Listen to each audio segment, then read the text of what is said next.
Herkese salam. Bugün Güvən nəşrlərinin coğrafiya test toplusunda yeni bir bölmənin izahına baxırıq. Kainat və Günəş sistemi, yerin Günəş ətrafında hərəkəti. Bu bölmədə yerin Günəş ətrafında hərəkəti ilə bağlı, eyni zamanda Günəş sistemi ilə bağlı sualların izahına baxacağıq. Başlayaq. 1. Günəş sisteminin daxili planetlər qrupuna aid olan planetlərdən deyil. Deməli, Günəş sisteminin planetləri iki qrupa bölünür. Daxili planetlər və xarici planetlər. Günəşə yaxın olan ilk 4 planet daxili planetlərdir. Merkuri, Venera, Yer və Mars bu 4-ü daxili planetdir. Yupiter, Saturn, Uran, Neptun isə xarici planetlərdir.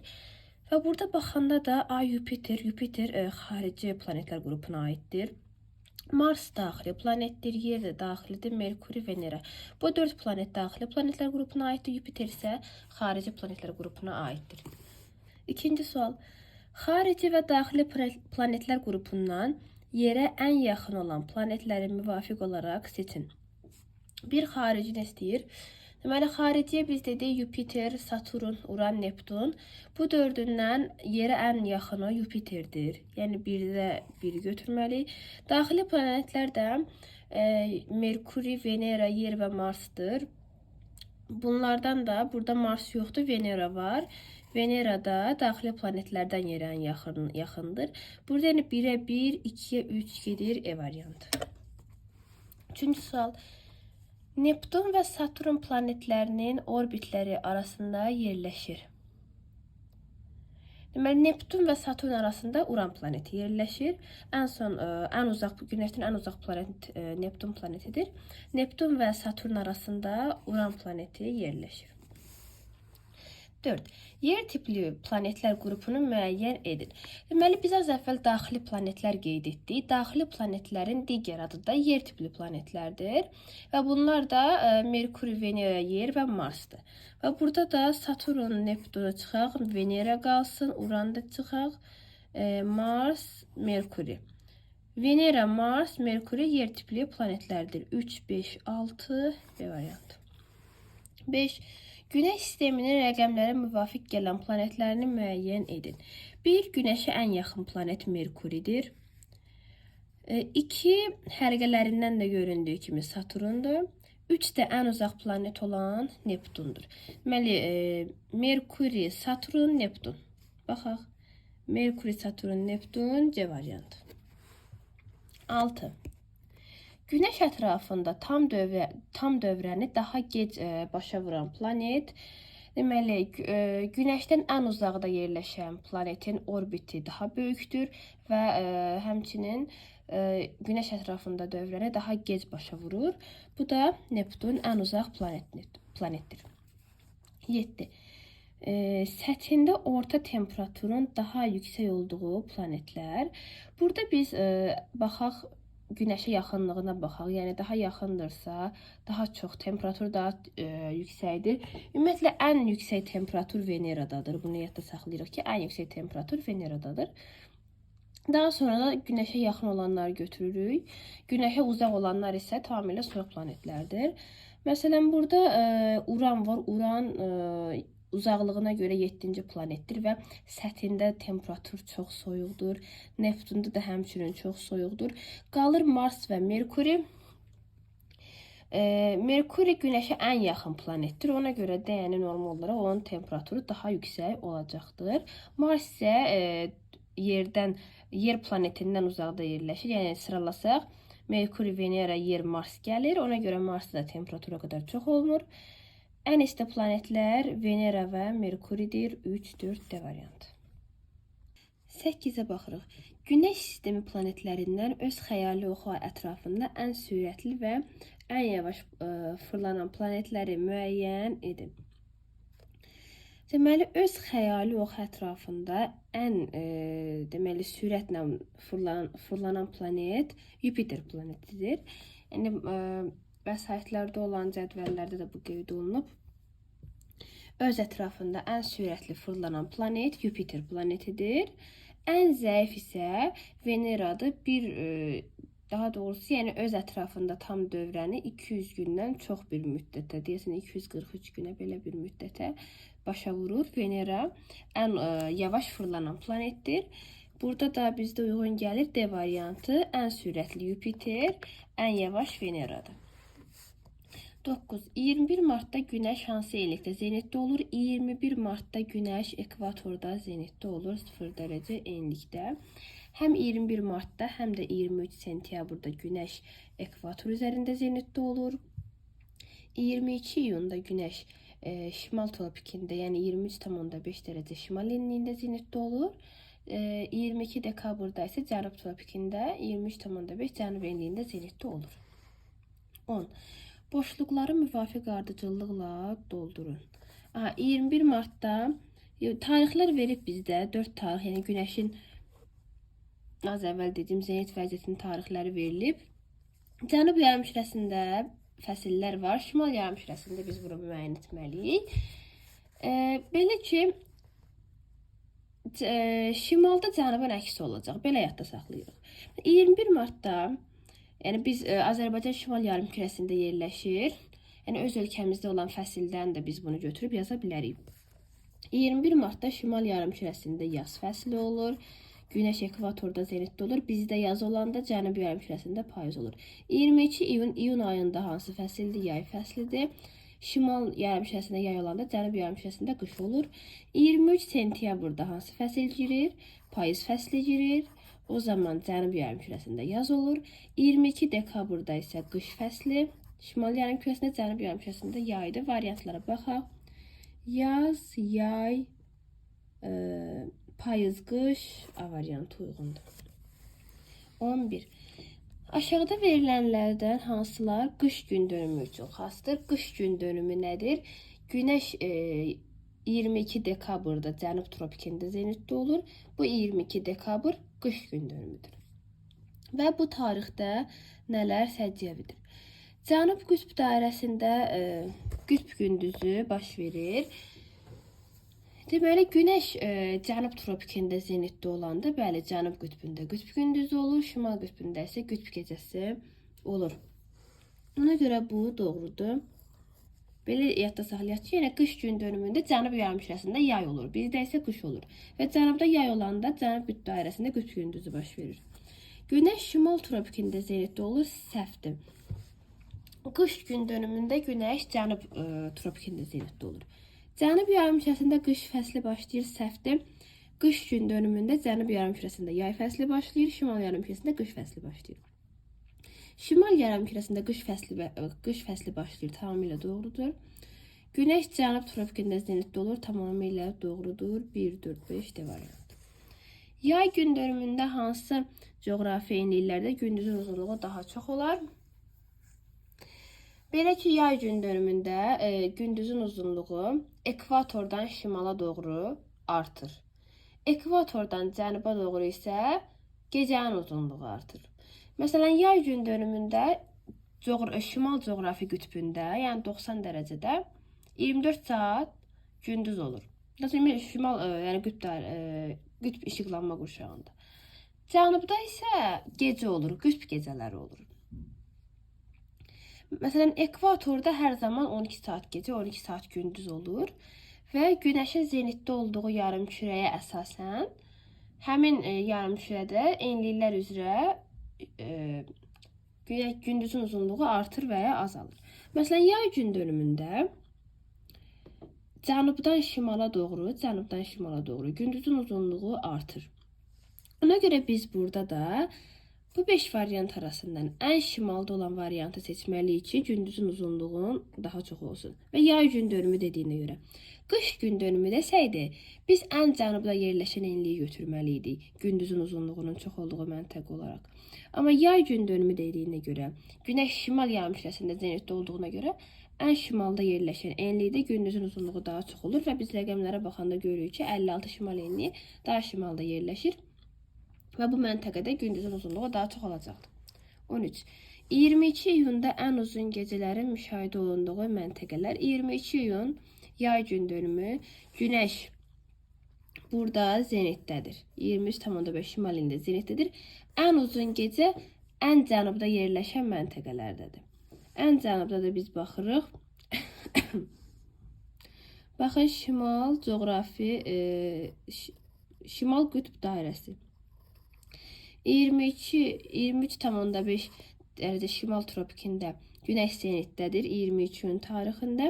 Həmin tarixdə 66,5 dərəcə cənub enli şimal qütb dairəsində ən uzun gecələrdir.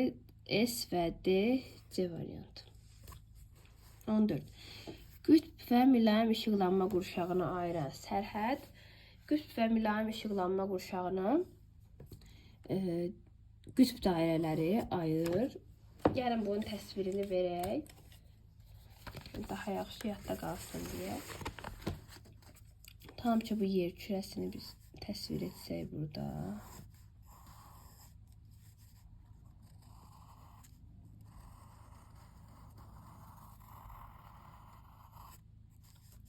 Mərkəzdən ekvator keçir. 0. 23,5 dərəcə enlikləri qeyd edirəm, tropikləri. Bu tropiklər arasında qalan ərazi olur tropik işıqlanma qurşağı. 23,5 şimal və cənub enlikləri arasında qalan ərazi olur tropik işıqlanma qurşağı. Sonra 66,5 23,5 arası olur mülayim işıqlanma qurşağı. Qütb dairəsi və tropik arasında qalan ərazi mülayim işıqlanma qurşağı. Eyni zamanda şimal yarımkürəsi içində bu keçərlidir. Qütb dairəsi və tropiklər arasında qalan ərazi olur mülayim işıqlanma qurşağı. Qütb dairələrindən qütbə qədər olan ərazi isə olur qütb işıqlanma qurşağı, həmçinin şimal yarımkürəsindədir. Yəni işıqlanma qurşaqlarının sərhədləri mülayim və tropiklər arasında tropiklər sərhəd təşkil edir. Qütb və mülayim arasında isə qütb dairələri sərhəd təşkil edir. Və burada da qeyd etdik ki, qütb dairələri qütb və mülayim işıqlanma qurşaqları arasında sərhəddir. 15-ə baxaq. Ölkəmizin yerləşdiyi işıqlanma qurşağının şimal və cənub sərhədləri arasındakı ən qısa məsafə. Az əvvəl qeyd etdik. Deməli, Azərbaycan 40 dərəcə şimal enliyində yerləşir və Azərbaycan mülayim işıqlanma qurşağında yerləşir. Ölkəmiz mülayim işıqlanma qurşağında yerləşir. Mülayim işıqlanma qurşağında biz harda dedik? Tropik və qütb dairələri arasında. Və deyir ki, işıqlanma qurşağının şimal və cənub sərhədləri arasındakı məsafə. Baxın, burada kiçik qeyd edir. Burada biraz iri təsvir edim.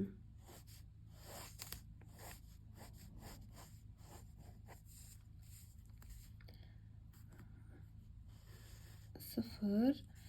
Azərbaycan harda yerləşir? 40 dərəcə şimal enliyi. Və işıqlanma qurşaqlarının sərhədlərini qeyd edək.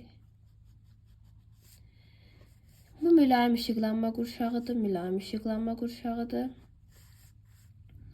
Və nə deyir? Bu işıqlanma qurşağının şimal və cənub sərhədləri arasındakı məsafə. Şimal sərhədi hansıdır? Qütb dairəsi. Cənub sərhədi 23,5 şimal enliyi. Bu ikisi arasındakı məsafəni istəyir. Yəni 66,5 ilə 23,5-in fərqini tapırıq. 43 dərəcə. Sonra 43 dərəcəni vururuq 111-ə. Alırıq 4773 kilometr. Bu mülayim işıqlanma qurşağının şimal və cənub sərhədi arasındakı olan məsafədir. Deməli, neçə olur? 4773 B variantı. 16. 23 sentyabr günü 16.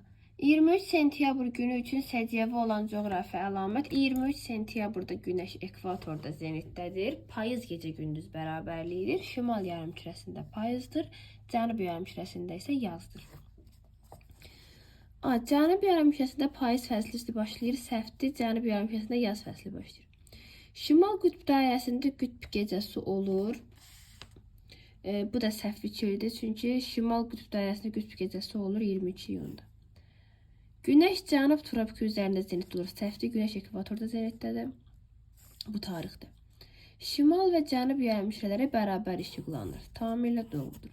Həm 23 sentyabrda, həm də 21 martda Günəş ekvatorda zenitdə olur və həm şimal, həm cənub yay hüceyrəsi eyni işıqlanır. Eyni dərəcə bərabər işıqlanır. Günəş şimal tropiki üzərində zenitdə olur. Səhvdir. Günəş ekvator üzərində zenitdə olur. 16-da cavab oldu. D variantı. 17. Yerin xəyali oxu orbit müstəvisinə 75 dərəcə meyilli olsaydı nə baş verərdi? Əslində neçə dərəcə meyillidir? 66,5 dərəcə meyillidir. Bu 66,5 olub 75 dərəcə tutaq ki. Onda nə olardı? A mülayim işıqlanma qurşağı kiçilərdi. Deməli burada yenə də biz yer kütləsini və işıqlanma qurşaqlarını təsvir edib tapmalıyıq.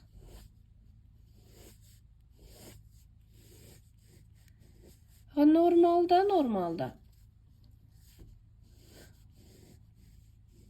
66,5 dərəcə meyillidir və ona görə də biz dedik qütb dairələri qütb dairələri 66,5 dərəcə enlilərdən keçir.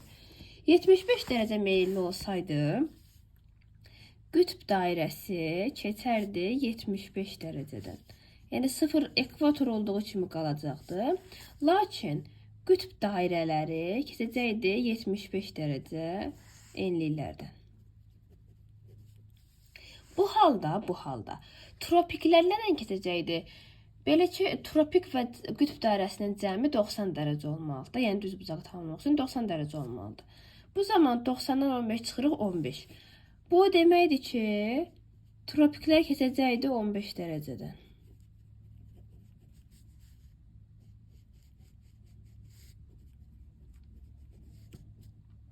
Aha.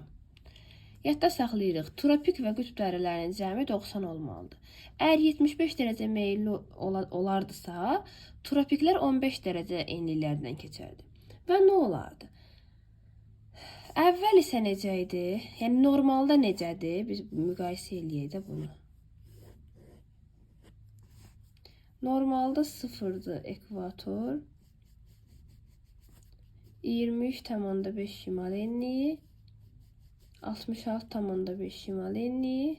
Cəmi 90 dərəcə eləyir. 23,5 cənub enliyi. 66,5 cənub enliyi. Normalda belədir. Amma dəyişib belə olub. Və bizdə variantlarda nə deyir? Birdə deyir ki, mülayim işıqlanma qurşağı kiçilərdir. Hal-hazırda mülayim işıqlanma qurşağı neçə dərəcədir? 66 dedik ki, mülayim işıqlanma qurşağı qütb dairəsi və tropik arasında yerləşir də. Yəni 66,5 ilə 23,5 43 dərəcə. Yəni 43 dərəcə mülayim işıqlanma qurşağıdır hal-hazırda. Bəs meyilli dəyişsəydi nə qədər olardı? 75 15. 75-dən 15-i çıxsaq 60. Aha, 60 dərəcə. 43-dür normalda. Lakin meyilli dəyişsəydi 60 dərəcə olardı bu fərq. Onda nə olardı? 43 60 olub da böyüyüb. Belə ki, mülayim işıqlanma qurşağı böyüyərdi. Bizdə isə variantda deyir, mülayim işıqlanma qurşağı kiçilərdi. Ona görə bu yanlış variantdır. Sonra nə deyir? Tropik işıqlanma qurşağı böyüyər, qütb işıqlanma qurşağı kiçilərdi. Kiçilərdi, baxaq. Tropik işıqlanma qurşağı normalda 23,5 neçə eləyir? 47 dərəcə. Normalda 47 dərəcədir. 15 olasaydı 30 dərəcə olardı. Nə olardı? Tropik kiçilərdi. Amma variantda deyir ki, tropik işıqlanma qurşağı böyüyərdi. Bu da səhvdir, belə səhvdir. C-yə baxaq. Tropik və qütb işıqlanma qurşağı kiçilərdi. Biz dedik ki, tropiki tapdıq ki, kiçilərdi. İndi qütbə baxaq. Qütb 90 dərəcədə 90,66,5 23,5 dərəcə var. Amma 75 olsaydı 90 ilə arada 15 dərəcə fərq olardı. Nə olardı? 23,5'də 15 olub. O da kiçilərdi. Deməli, meyilliliyin 75 dərəcə olması nəticəsində sadəcə mülayim işıqlanma qurşağı böyüyəcəkdi, həm tropik kiçiləcəkdi, həm də qütb kiçiləcəkdi. Deməli, burada C variantı doğrudur. Baxın variantlara bir də.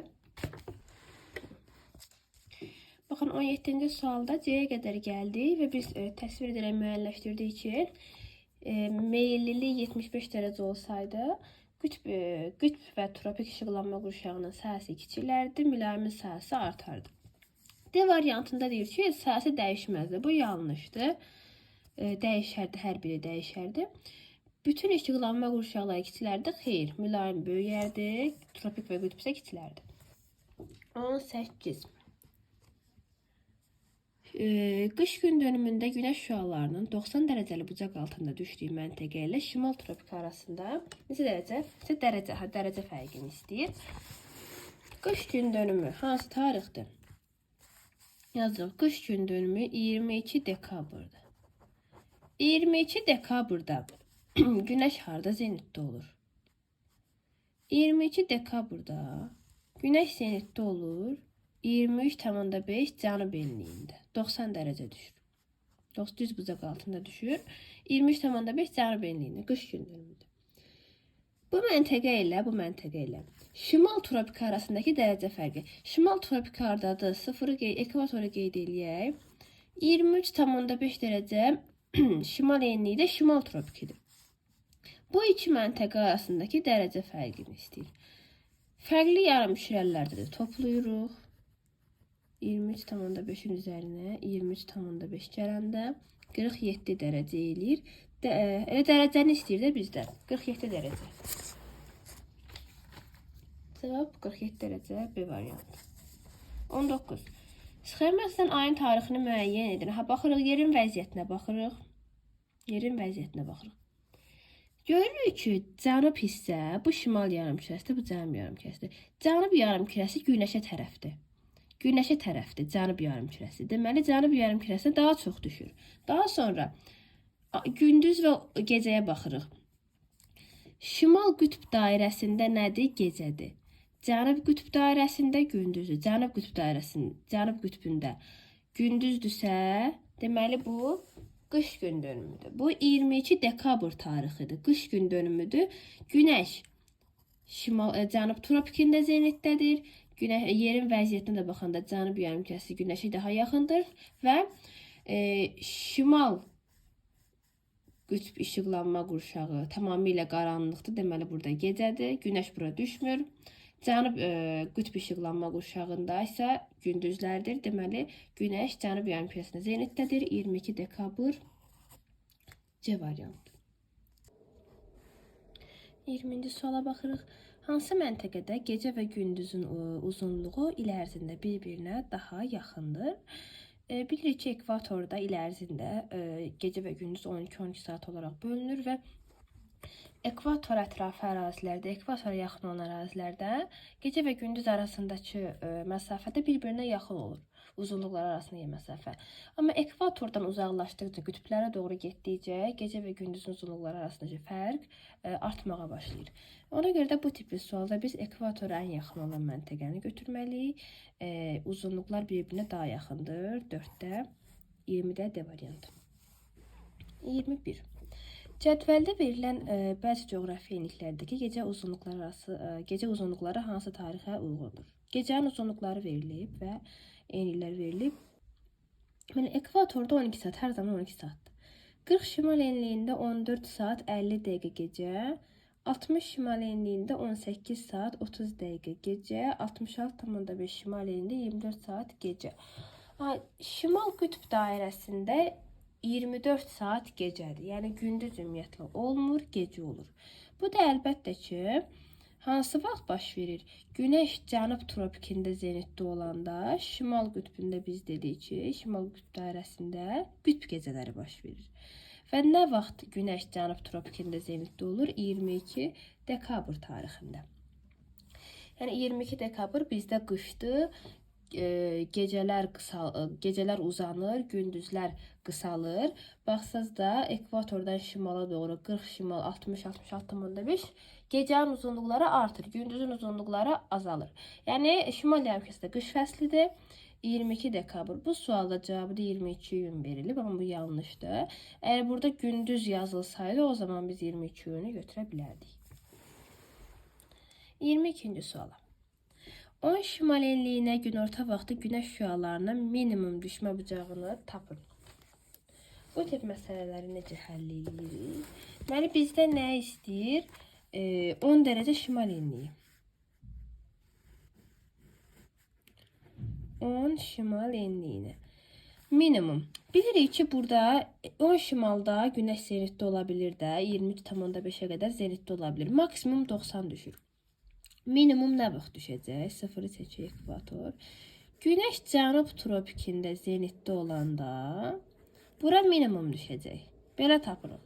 Yəni, şimal yarımkürəsindəki ərazilərdəki minimum düşmə bucağını tapmaq üçün cənub tropikindəki düşmə bucağı nisbətən hesablayırıq. Arada neçə dərəcə fərq var? 33,5 dərəcə fərq var. Deməli, burada da 33,5 dərəcə fərq olmalı. Düsturdan istifadə etmirəm, yəni çox uzun çəkir deyə. Belə daha anlaşılandı məncə. Deməli, 90-dan 33,5 dərəcə az düşür də bura. Bunun üçün də mən 90-dan çıxıram 33,5-i. Neçə qalır? 56,5 dərəcə. Deməli, günəş cənub tropikində zenitdə olanda 10 şimal enliyinə minimum düşmə bucağı olaraq 56,5 dərəcə günəş düşür. Bu da bir variant. 23. Qış gündönümü günü üçün səciyyəvi olmayan əlamətlər. Qış gündönümü nə vaxtdır? 22 dekabr. Bizdə qışdır, cənub yarımkürəsində yaydır. Şimal qütb dairəsində qütb gecəsi olur. Bu doğrudur, amma bizdən olmayanı istəyir deyə bunu götürmürük. Günəş cənub tropik üzərində zenitdə olur. Bu da doğrudur, ona görə götürmürük. Şimal və cənub yarımkürələri bərabər işıqlanır. Səhvdir, cənub yarımkürəsi daha çox işıqlanır. 4. Cənub yarımkürəsində qış fəsli başlayır. Bu səhvdir. Cənubda yay fəsli başlayır. Şimal yarımkürəsində ən uzun gecə müşahidə olunur. Bu doğru variantdır. Amma bizdən səhv istədiyinə görə götürmürük.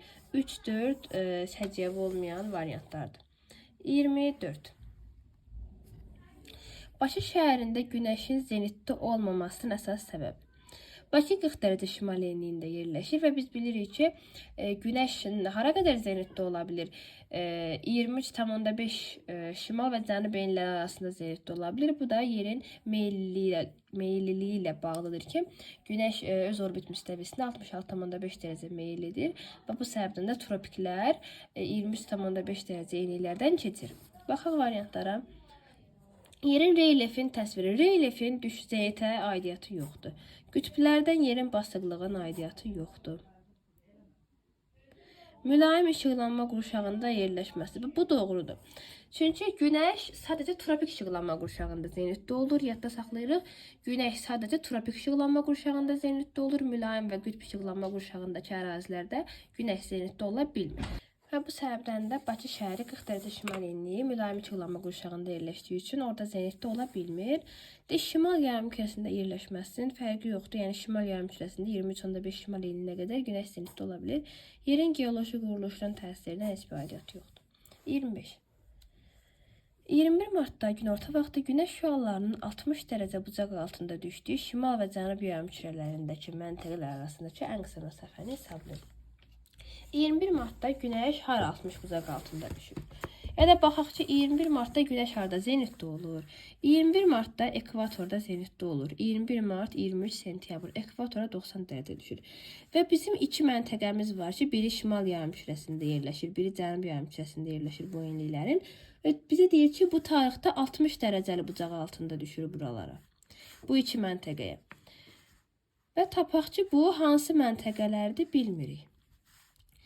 Nə qədər məsafə var? 90-60 dərəcədə 30 fərq var da. Yəni 90-dan 60 çıxıb 30 fərq. Deməli, bu məntəqəyə ekvatordan 30 dərəcə az düşür. Yəni bu məntəqə ekvatordan 30 dərəcə uzaqdır. 30 dərəcə uzaq olsa hansı olur? 30 şimal enliyi burada olur.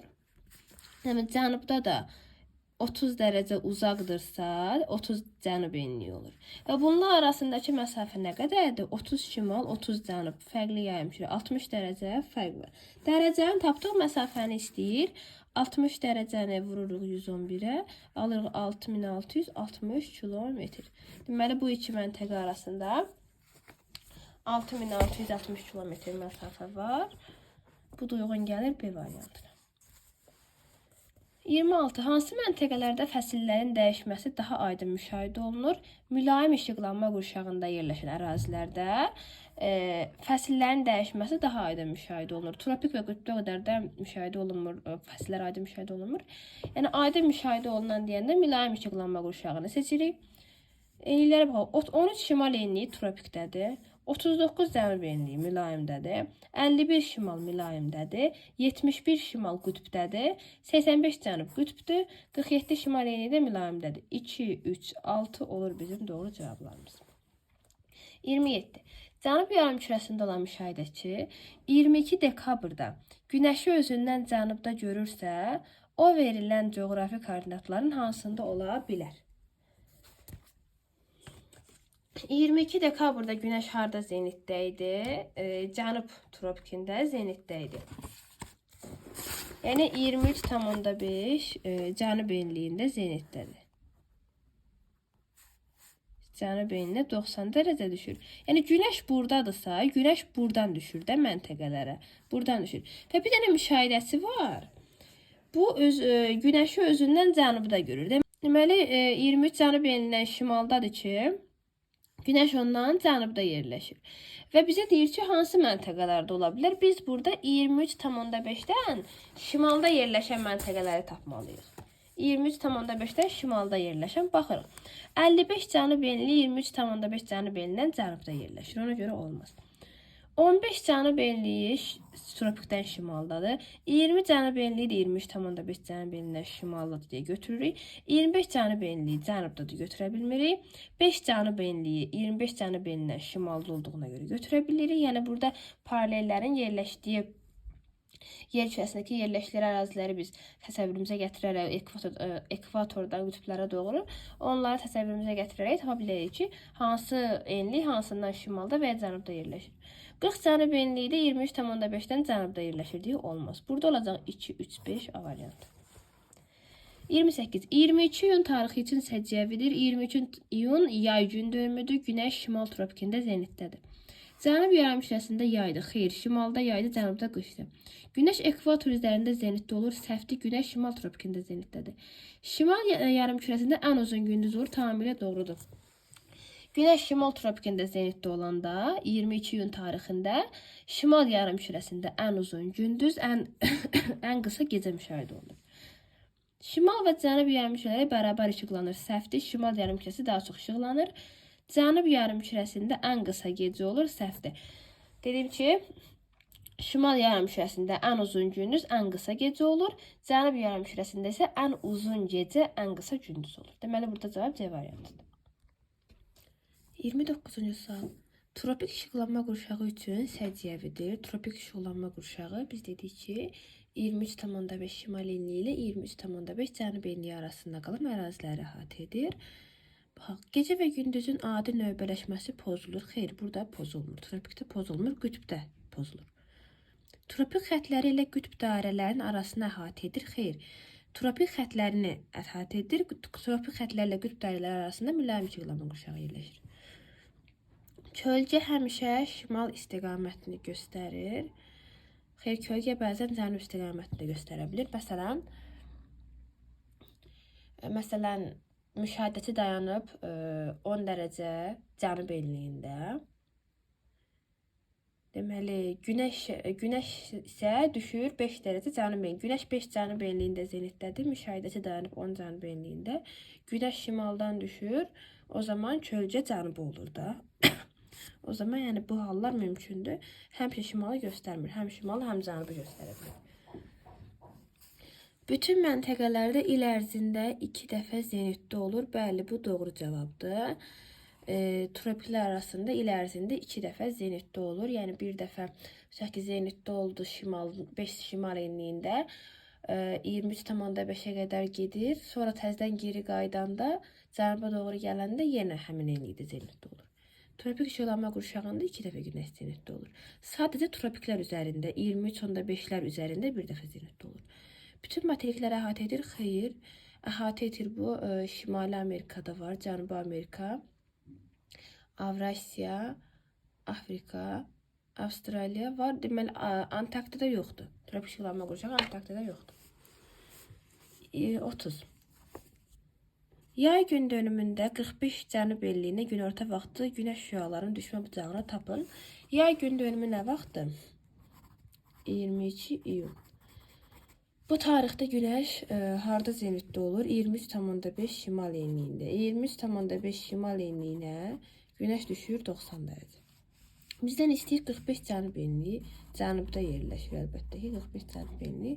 Ekvator keçir buradan. Fərqli yarım kürələrdə olduğu üçün toplayırıq. Eləyir 68,5 dərəcə. Deməli buradan bura 68,5 dərəcə var. Deməli buradan da bura 68,5 idi. Yəni bu məntəqəyə 90-dan 68,5 az günəş işığı düşür. 90-dan da çıxıram 68,5-ə. 21,5 dərəcə. 21,5 A variantı. Sonra 31. Bakıda günorta vaxtı günəş şüalarının düşmə bucağı 70 dərəcə olduqda hansı coğrafi enliklərdə qütb gecəsi müşahidə olunur? Biz tapmalıyıq ki, nə vaxt Bakıda 70 dərəcə günəş düşür də, yəni günəş hansı enlikdə zenitdədir ki, Bakıya 70 dərəcə düşür. Bunun üçün nə edirik? Bakı 40 şimal enliyidir, düzdür? 40 dərəcə şimal enliyi. 70 dərəcə düşür. Deyir ki, bura 70 dərəcə düşür. Tapmalıyıq ki, hansı enliyə 90 dərəcə düşür? Bir dənə x enliyi var, bilmirik. Fərq nə qədər? 90-dan 70 çıxırıq, qalır 20. Deməli, 20 fərq varsa, buradan da 20 fərq olacaq da. 40 şimal enliyi ilə 20 cənuba gəlib yazırıq ki, 20 şimal enliyi. Deməli, günəş harda zenitdədir? 20 şimal enliyində zenitdədir. Və günəş 20 şimal enliyində zenitdədirsə, harda qütb gecəsi müşahidə olunar? Hansı coğrafi enliklərdə qütb gecəsi müşahidə olunar? Deməli, belə deyək də, həmin qütb gecəsinin başlandığı məntəqə ilə 20 şimal enliyinin arasında 90 dərəcə, cəmi 90 dərəcə olmalıdır. Yəni, tutaq ki, günəş 20-də zenitdədir, 70 cənub enliyində qütb gecəsidir, 70 şimal enliyində qütb gündüzüdür. 70 və 20-nin cəmi edir 90. Yəni, bu formada tapırıq. Qütb gündüzü, deməli, günəş şimal yarımkürəsində zenitdədir deyə, şimal qütbündə qütb gündüzü olacaq. Bizdən qütb gecəsini istəyir deyə biz cənub yarımkürəsində olan məntəqələri götürməliyik. Ona görə də bizdə olacaq 70 cənub enliyi və 90 cənub enliyi arasında. Deməli, 20 şimal enliyində zenitdə olduğuna görə qütb gecəsi başlayır 70 cənub enliyindən və 90-a qədər davam edir. 31-də A variantı. 32. Qütb, mülayim, tropik işıqlanma qurşaqlarının hər üçündə yerləşən materiklər. Baxaq. Cənubi Amerika tropik və mülayimdə yerləşir, qütbdə yerləşmir.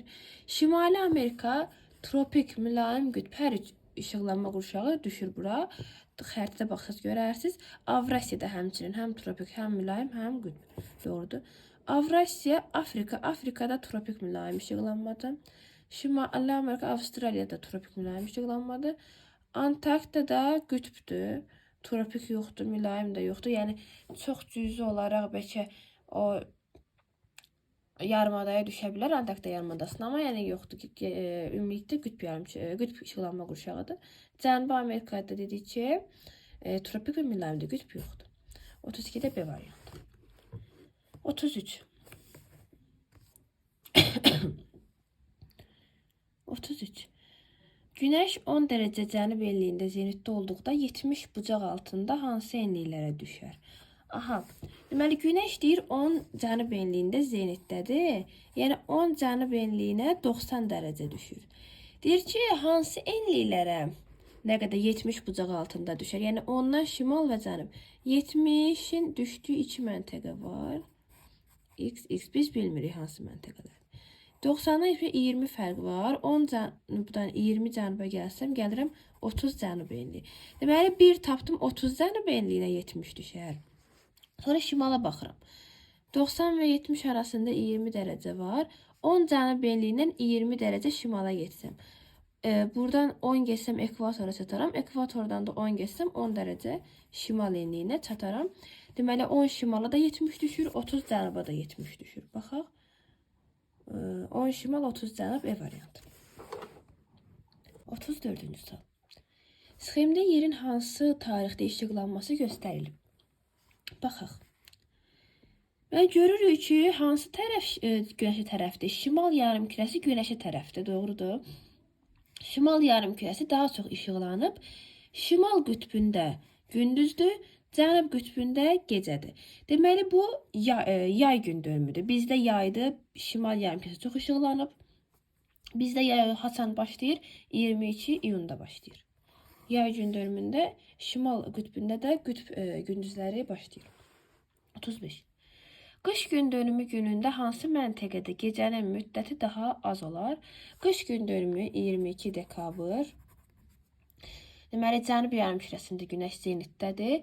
Cənub qütbündə qütb gündüzüdür. Şimal qütbündə qütb gecəsidir.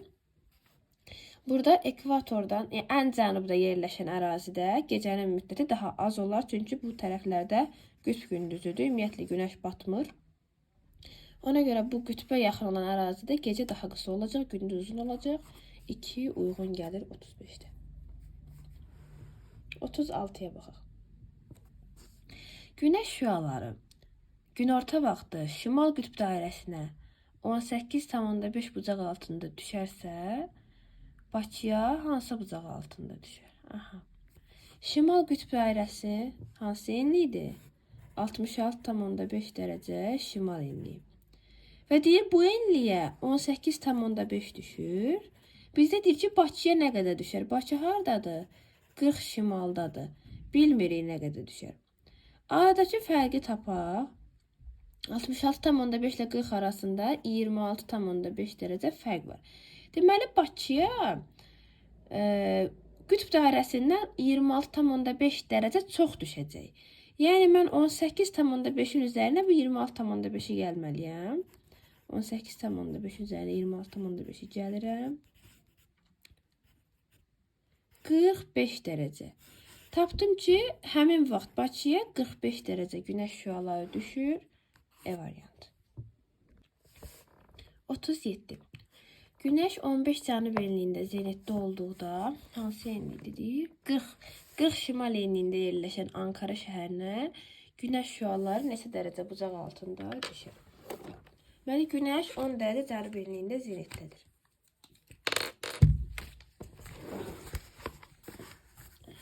Günəş deyir ki, 15 cənub enliyində zenitdədir. Nə deməkdir? Yəni 15 cənub enliyinə 90 dərəcə düşür. Və deyir ki, 40 şimal enliyindəki Ankaraya, bu 40 dərəcə şimal enliyindəki Ankaraya nə qədər düşər? Bizdən onu istəyir. Ekvator mərkəzdən keçsin. Şimal ayrı yarımkürələrdir. Toplayaq 40 üstə 15, 55 dərəcə eləyəcək aradakı fərq. Deməli, buradan da bura 55 dərəcə fərq olmalıdır. Yəni, bu məntəqəyə günəş 90-dan 55 dərəcə az düşəcək. 90-dan 55-i çıxıb, tapıram 35 dərəcə. Deməli, Ankara şəhərinə günəş həmin vaxt 35 dərəcə bucaq altında düşəcək. 35 varmı? Bəli, A variantında 35 dərəcə göstərir. 38. Sxem 2-də, sxem 1, sxem 2-də sual işarəsinin yerində hansı tarix olmalıdır? Deməli, sxem 2-də nə göstərilib? Cənub yarımkürəsi günəşə tərəfdir, cənub yarımkürəsi cənub qütbündə gündüzdür, şimal qütbündə gecədir. Yəni, bu hansı tarixdə? Qış gün dönümüdür. Şimal yarımkürəsində qışdır, qütb gecələri.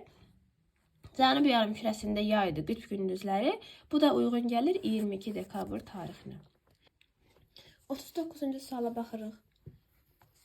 Şimal qütbündə qütb gecələrinin müşahidə olunduğu tarixlər. Şimal qütbündə qütb gecələri 23 sentyabr və 21 mart tarixində müşahidə olunur. Belə ki, bilirik ki, 22 dekabrda şimal yarımkürəsində qış fəsli başlayır. 23 sentyabrda payız fəsli girəndə artıq üfüqdə günəş görünmür şimal qütbündə. Bu 21 marta qədər davam edir. 21 martda yaz gecə gündüz bərabərliyində Şimal qütbündə yenidən günəş görünməyə başlayır. Burada cavab olur A variantı 23 sentyabr, 21 mart. 40-cı sual. Günəş 30 cənub enliyində günorta vaxtı 50 bucaq altında düşərsə o harda? Zenitdədir. Deməli deyir ki, 30 cənub enliyinə günəş düşür.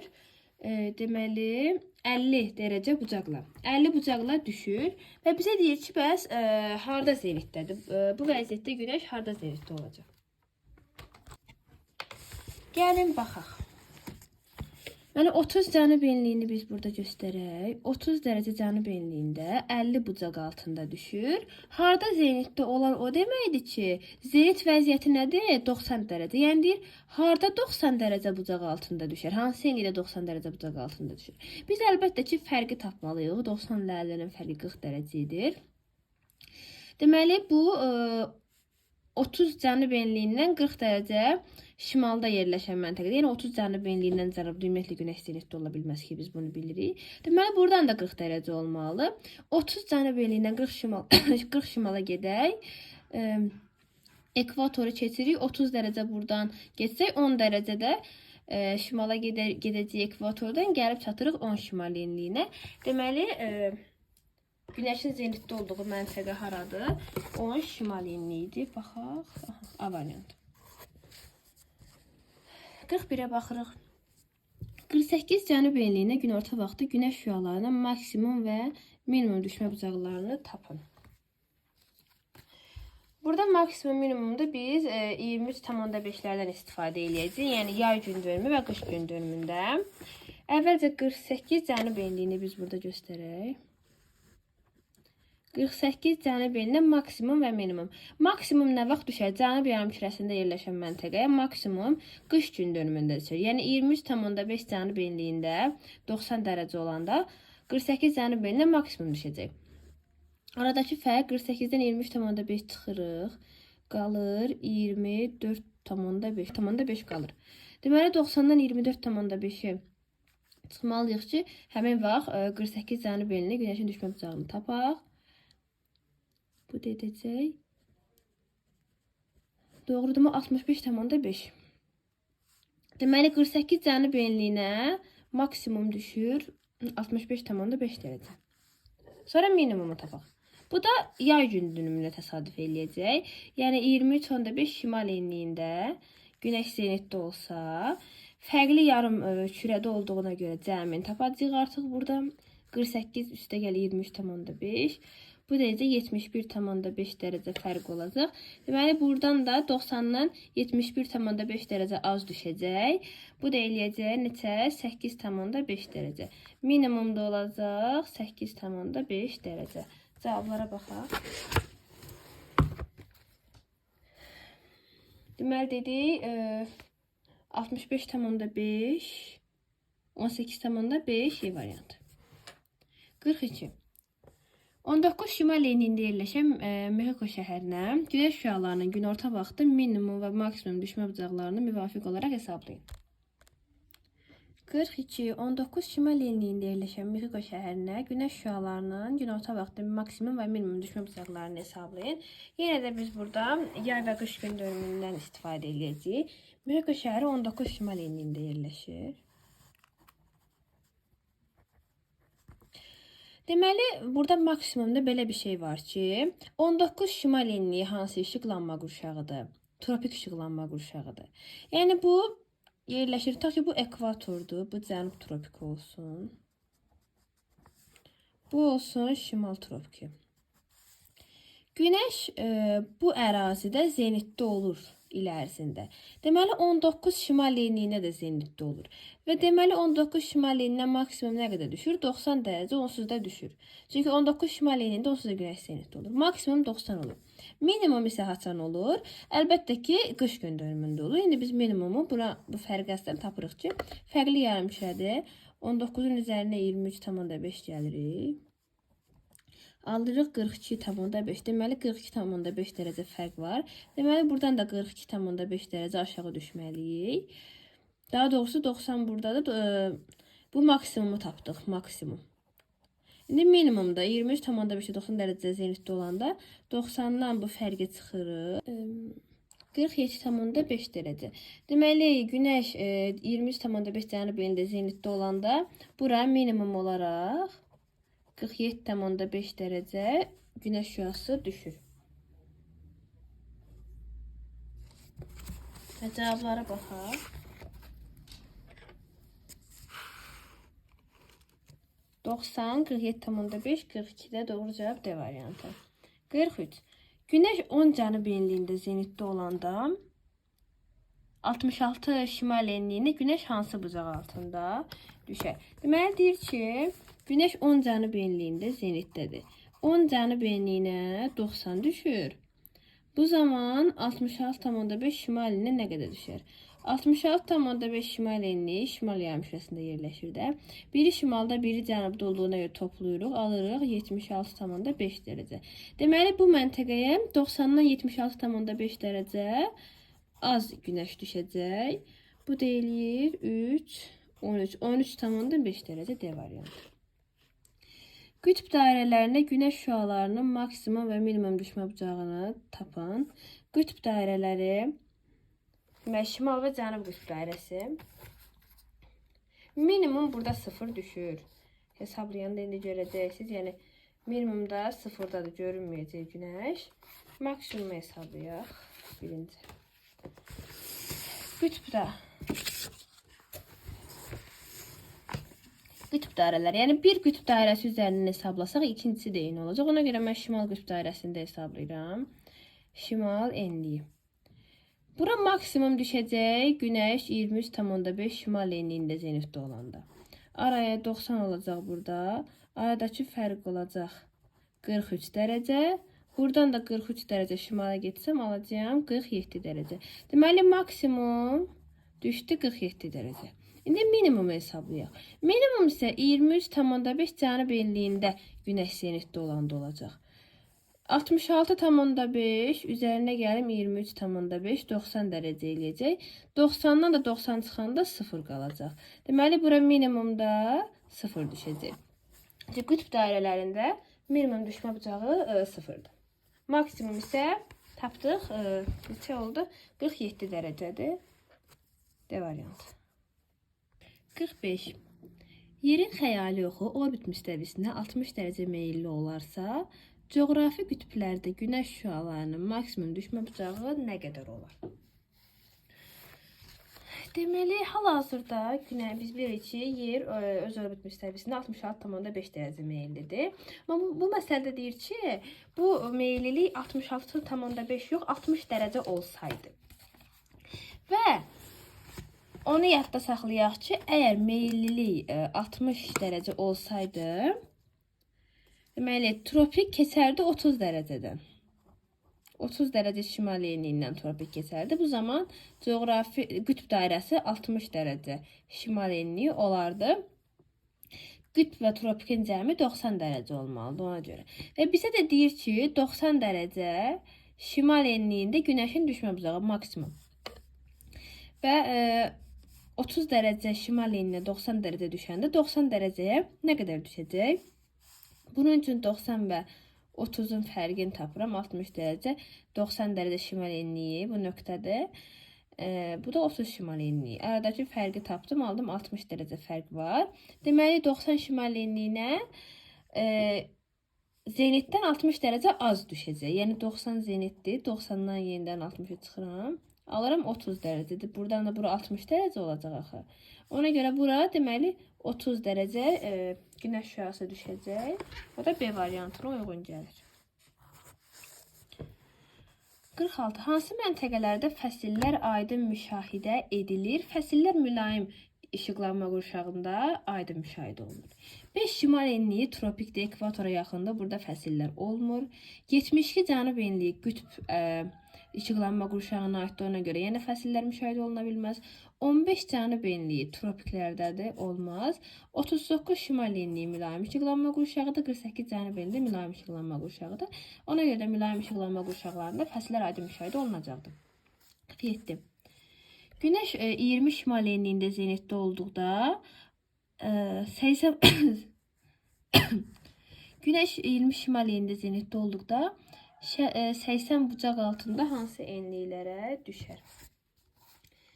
Deməli, Günəş 20 şimal enliyində zirvədə, yəni 20 şimal enliyinə 90 dərəcə Günəş düşür və 80 bucaq altında hara düşər? 20 şimal enliyinə 90 dərəcə düşür. 90 dərəcə düşür. 80 hara düşəcək? Baxaq, 80 dərəcə x, bir dənə də 80 dərəcə x, bir cənab, bir şimalda olan nöqtəyə 80 dərəcə düşməlidir. 90 və 80 arasında nə qədər var? 10 dərəcə fərq var, 10 dərəcə fərq var. Deməli, 20 şimal enliyindən 10 dərəcə fərqlə yerləşən enliklərdə 80 dərəcə düşəcək. 20 şimaldan 10 şimala getsəm, alıram 30 şimal enliyi. Cənuba getsəm, alıram 10 dərəcə şimal enliyi.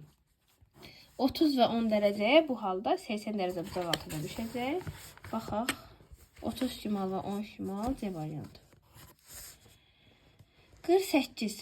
23 sentyabrda günorta vaxtı Günəş şüalarının 60 dərəcə bucaq altında düşdüyü məntəqədən ekvatora qədər olan məsafə nə qədər olar?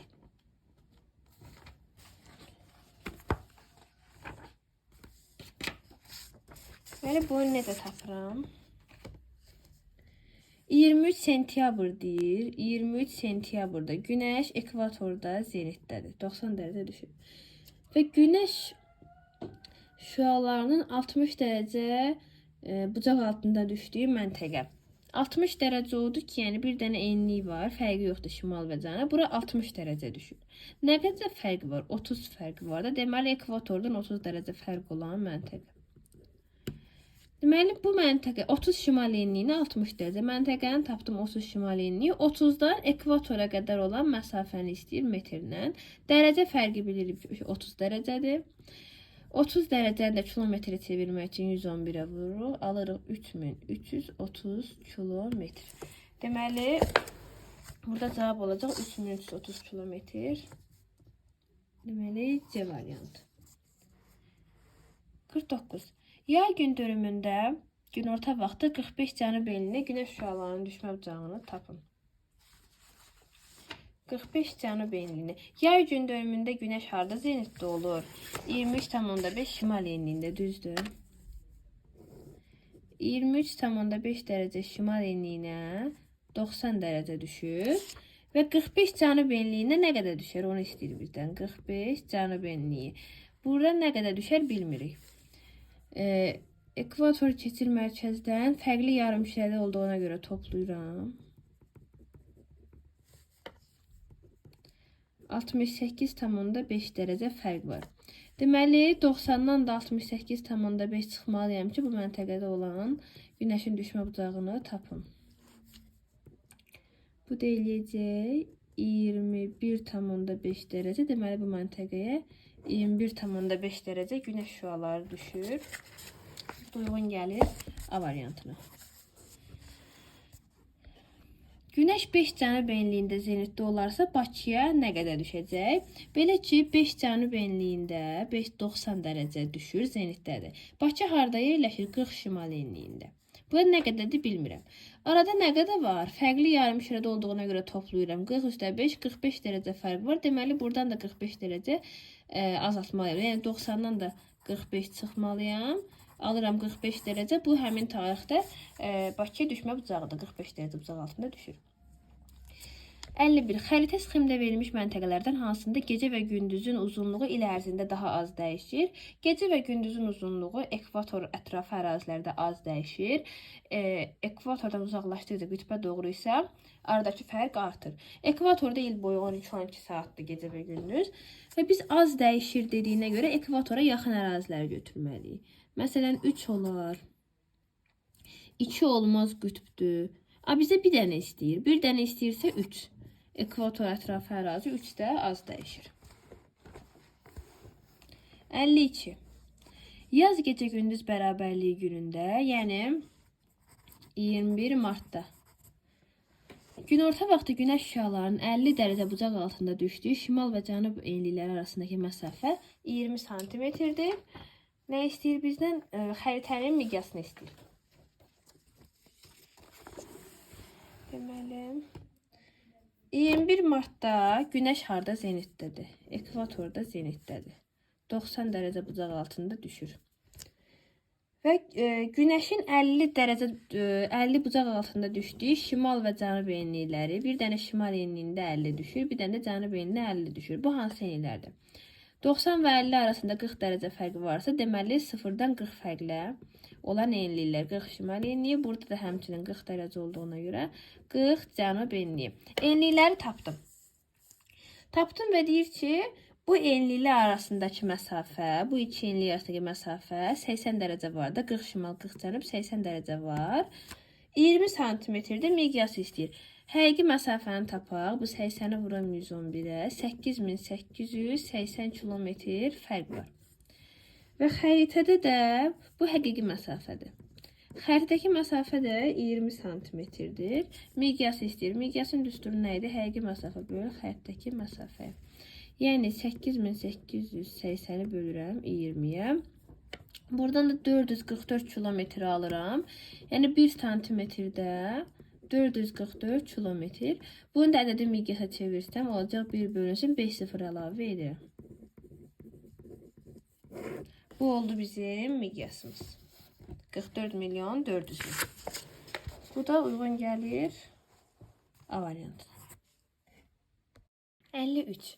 Sxemə əsasən A məntəqəsində hansı aylar aralığında günəş zenitdə olar? A məntəqəsi ekvatorla şimal tropiki arasında yerləşir. Deməli, günəş 21 martda ekvator üzərində zenitdə olur. Və 21 martdan etibarən başlayır şimal yarımkürəsinə doğru, daha doğrusu şimal yarımkürəsi günəşə tərəf çevrilir və ekvatorla 23.5 şimal enliyi arasında zenitdə olur. 22 iyunda isə gəlir çatır 23.5 şimal enliyinə. Deməli 21 martda ekvatorda zenitdə olur. 22 iyunda 23.5 şimal enliyində zenitdə olur. Və 21 mart 23.5 şimal enliyi arasında da bu aradakı ərazidə zenitdə olur. Sonra 22 iyundan isə etibarən başlayır günəş şüası yenə ekvatora doğru hərəkət etməyə. 23 sentyabrda yenə gəlir çatır ekvatorda zenitdə olur. Və A-da hansı aylar aralığında zenitdə ola bilər? Biz baxaq. Yazıb oktyabr, noyabr. Oktyabr, noyabr payız fəslidir. Payız fəslində də deməli günəş 23 sentyabrda zenitdə olur 0-da. Sonra 23 sentyabrdan sonra başlayır 23.5 cənub elinə doğru hərəkət etməyə. 22 dekabrda gəlir bura çatır. Yəni oktyabr, noyabr aralığında bu hissələrdə zenitdə olur. Ona görə bu olmaz. Sentyabr, dekabr. Sentyabr, dekabrda da həmçinin ekvatorla cənub tropiki arasında olan ərazilərdə hərəkət edir. Olmaz. Oktyabr, yanvar. Oktyabrdan yanvar, yəni bizdə qış fəslidir. Bu aralıqda da şimal yarımkürəsində zenitdə olmur. Dekabr, mart, dekabr, fevral, mart bizdə qış fəslidir. Günəş bu zaman şimal tropiki və onun ətrafında zenitdə olacaq. Bu da olmaz. Mart, sentyabr, mart, aprel, may, iyun, iyul, avqust yay aylarıdır. Deməli şimal yarımkürəsində zenitdə olacaq bu vaxtlar arasında çox müddətdə. Ona görə E uyğundur. Mart və sentyabr. Martda dedik burada zenitdə olacaq. 22 iyuna qədər bir dəfə burada zenitdə olacaq. 22 iyundan 23 sentyabra qədər ekvatora doğru qaydanda yenə bir dəfə daha da zenitdə olacaq. 2 dəfə burada zenitdə olacaq. Mart və sentyabr aralığında 53-də oldu E variantı. Sxemdə 22 iyun tarixi üçün 5 məntəqədə gündüzün uzunluqları verilmişdir. Hansı məntəqələrin cənub yarımkürəsində yerləşdiyini müəyyən edin. 22 iyun tarixidir burada. 5 ayrı məntəqədir. Gündüzün uzunluqları. Bu gördüyünüz sütunlar gündüzün uzunluqlarıdır. Hansı cənub yarımkürəsində yerləşir? Bilirik ki, 23 iyun tarixində günəş şimal yarımkürəsində zenitdə olur. Şimal tropik üzərində zenitdə olur. Şimal yarımkürəsi daha çox işıqlanır və şimal yarımkürəsində yerləşən ərazilərdə bu tarixlərdə gündüzün uzunluğu çox olacaq. Cənub yarımkürəsində yerləşən ərazilərdə isə gündüzün uzunluğu az olacaq, gecənin uzunluğu çox olacaq. Və baxaq. Bir də 12 saatdır. Yəni 12 saat gecə, 12 saat gündüz. Bu ekvatordur. 12-12-dirsə. 2. 20 saat gündüzdür. Gündüzün uzunluğu çoxdursa, deməli bu şimal yarımkürəsinə aiddir. Deməli bu ikisi cənub yarımkürəsində yerləşmir. 3-də hardasa 15 saat belə bir şeydir. 12 saatdan yuxarıdırsa bu şimal yarımkürəsində zenitdədir. Sonra 4-8 saat. 8 saat gündüzün uzunluğu qısa bir müddətdir. Yəni burada 8 saat gündüz olursa 16 saat gecə olur deməkdir. Deməli bu Cənubi yarımkürəsində yerləşir ki, 23-cü tarixində burada gecə daha uzundur. Bu Cənubi yarımkürəsində yerləşəcək və 5-də 5 hardasa, yəni gündüzün uzunluğu burada 5 saatdır. Qalan bütün vaxtlar gecədir. Deməli bu da Cənubi yarımkürəsində yerləşir. Cavab olacaq 4 və 5 B bəndi. Verilmiş ərazilərin hansında 4 fəslin hər biri daha aydın müşahidə olunacaq? Fəsillərin aydın müşahidə olunması üçün həmin məntəqə mülayim işıqlanma qurşağında yerləşməlidir. Baxın, 0-20 arası tropik işıqlanma qurşağıdır, olmaz. Yenə 0-20 tropikdir, olmaz. 2-22 tropikdir, olmaz. 10-20 tropikdir, olmaz. 50 və 30 enliklər arası, baxın burada E variantında, 50 və 30 enliklər arası mülayim işıqlanma qurşağına düşür. Ona görə də burada fəsillər aydın müşahidə olunacaqdır. 56 sxemasının qütb gecə və gündüzlərinin müşahidə olunduğu məntəqələr, qütb ətrafı ərazilərdə qütb gecə və gündüzləri müşahidə olunacaq. 1-də, 2-də, 3-də, 4, 5, 6-da qütb gecə gündüzü olmaz C variantı. 57. Cədvəldə 5 ayrı məntəqə üçün 22 iyun və 22 dekabr tarixlərinə uyğun gələn gündüzün uzunluqları verilmişdir. Məntəqələri şimaldan cənuba doğru sıralanır. Deməli, məntəqələr var, nömrələnib. 23 iyun tarixindəki gündüzün uzunluqları 22 dekabrdakı gündüzün uzunluqlarıdır. Və biz bilirik ki, 22 iyun tarixində şimal yarımkürəsində yerləşən məntəqələrdə gündüz daha uzun olur.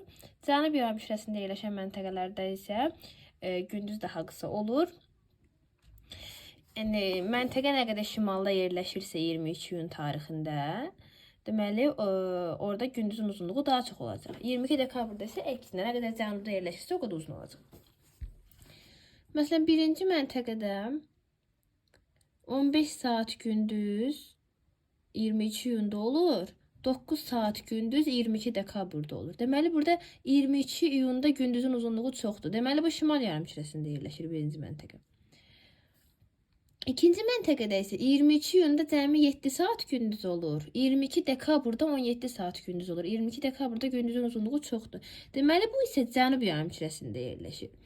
Deməli bir şimaldan cənuba, deməli bir daha şimaldadır, 2 daha cənubdadır. Digərlərinə baxaq. 3-də 19 saat gündüz 22 iyunda, 5 saat gündüz 22 dekabrda. 22 iyunda gündüzün uzunluğu çoxdur deyə bu şimal yarımkürəsində yerləşir. Deməli 1 və 3 şimal yarımkürəsində yerləşir. Hansı daha şimalda yerləşəcək? Gündüzün uzunluğu daha çox olan daha şimalda yerləşəcək. Deməli 3 daha şimalda olacaq.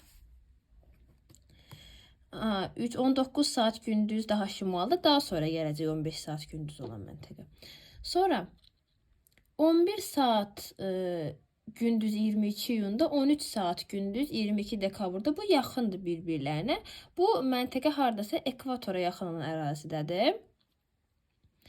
Ona görə biz bunu 19-15 yazdıq, sonra 11 olaraq yazmalıyıq. Yəni 3-dən sonra 4'ü yazmalıyıq.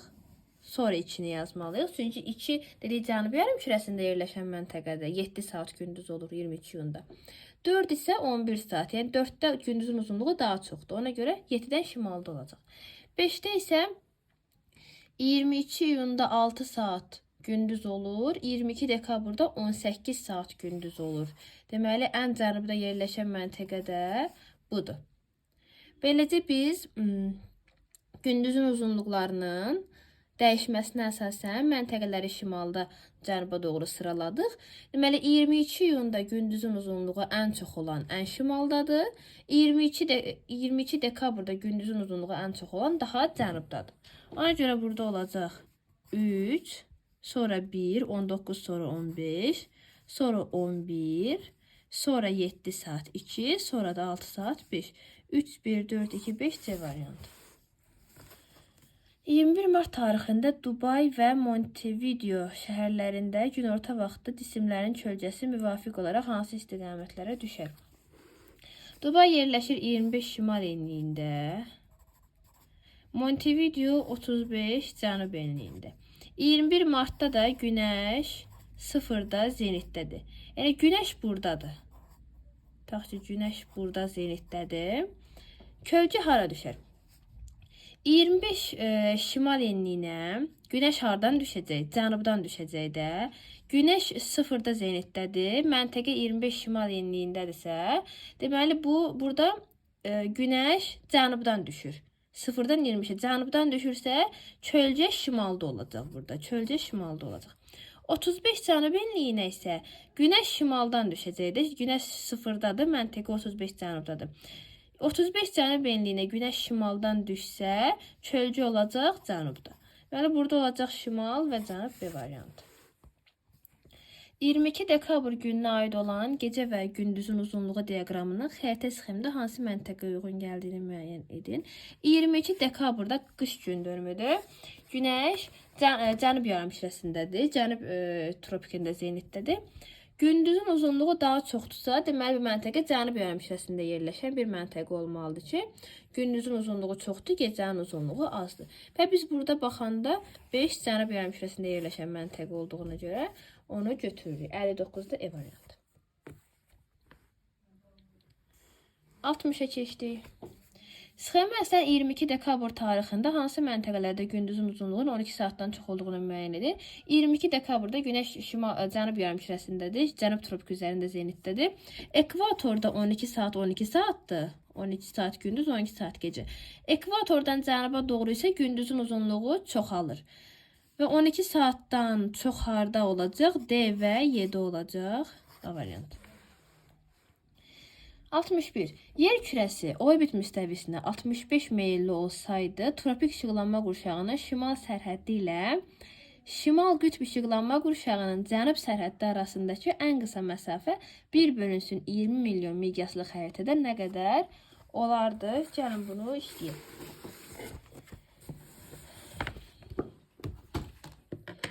Yer kürəsi hal-hazırda 66,5 dərəcə meyillidir. Lakin burada deyir ki, bu meyillilik 65 dərəcə olsaydı. 65 meyilli olsaydı, qütb dairəsi keçəcəkdi 65 şimal enliyindən.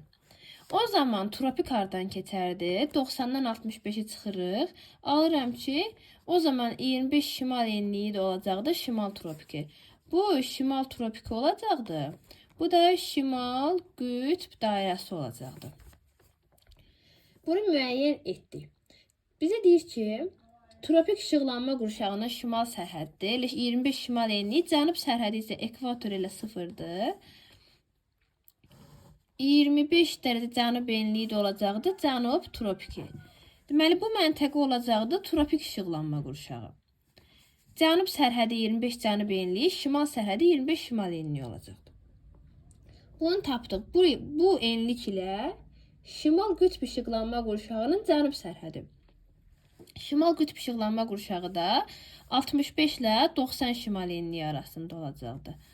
Coğrafi qütb dairəsi və qütb arasındakı məsafə olur qütb işıqlanma qurşağı. Şimal sərhədi 90 şimal enliyi, cənub sərhədi 65 şimal enliyidir.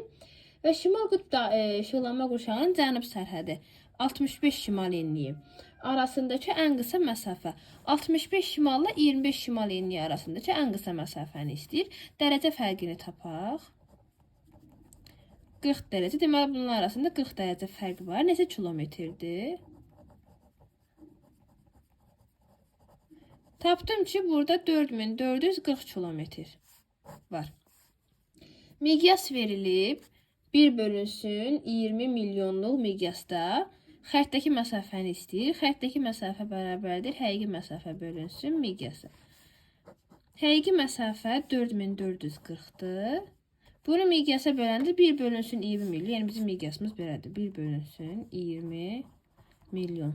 Bundan 5 sıfırı vursam, qalacaq 200 kilometr. Bunu da 200'e bölsəm, edəcək 22,2 santimetr. 4440'ı 200'e bölsəm 22,2 santimetr. Bizim xəritədəki məsafəmiz olacaqdır. Cavablara baxaq. Tamamilə uyğundur. 62'ye baxaq. Aşağıdakı cədvəldən istifadə edərək ayın tarixini müəyyən edin.